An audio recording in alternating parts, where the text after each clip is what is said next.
Okay, we ended with Thomas Edison perfecting the light bulb. He does a lot more, and he gets credit for a lot more because he brings together a bunch of people in Menlo Park, his factory type setting, and these bright people come up with many inventions, and Edison gets to patent them because he pays for their research. So he has thousands of patents under him, well, more than 1,000 patents under his name. Remember the movie camera that you might see on the quiz. Okay, after Edison, we're going to have Alexander Graham Bell. He'll invent the telephone, okay, brings the nation closer together, ease in communication. You remember, most of these guys are going to be review for you, right, from the 6th grade. Who are these? Orville and Wilbur, right? Kitty Hawk, North Carolina, first in flight. They're going to invent the airplane.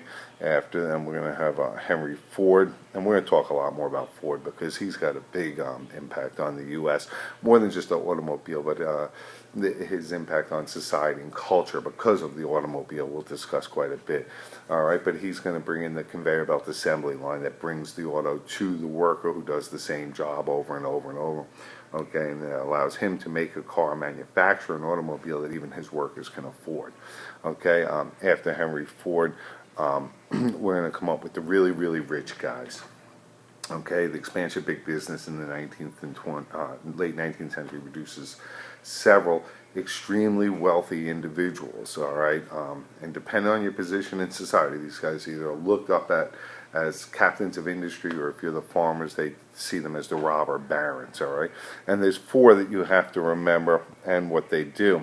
We have John D. Rockefeller. He's in Standard Oil. Okay, and I said earlier, 95% of the oil refineries in the U.S. will be under his control at some point. Cornelius Vanderbilt's over there. He's in railroad. Andrew Carnegie is going to be in steel. He's going to incorporate the Bessemer process in his factories.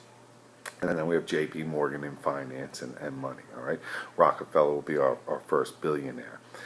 All right, so the economic progress made by the U.S. Between 1877 and 1920 comes at a price. All right, it brings great fortune to a few and raises the standard of living for quite a few.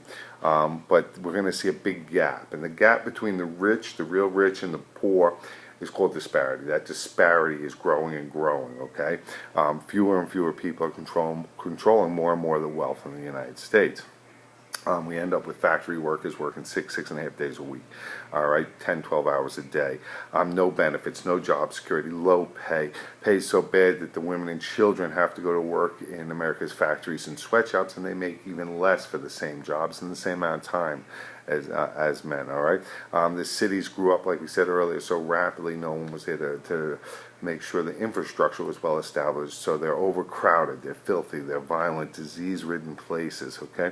And then the workers, because of the problems they face, because of the great disparity in wealth, we'll see at this time the rise of organized labor, and unions are going to clash with business and government. Government's going to side with big business early on. All right, we have to look at this in a little bit more detail in just a second. So industrialization creates many social problems in American cities. It destroys the relationship between employee and employer. All right, you have a distance now in a corporation. The owner never becomes personal with his employees, so they're just numbers. They're just something there. There's no bond, no connection.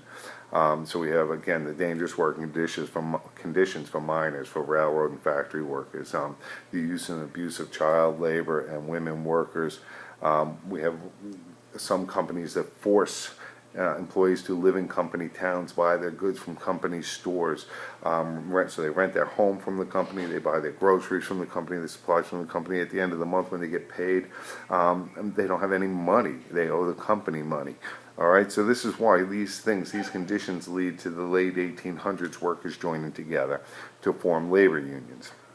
And a union is an organization of workers who tries to gain higher wages, improved conditions, and better benefits. I'm going to end there and pick up with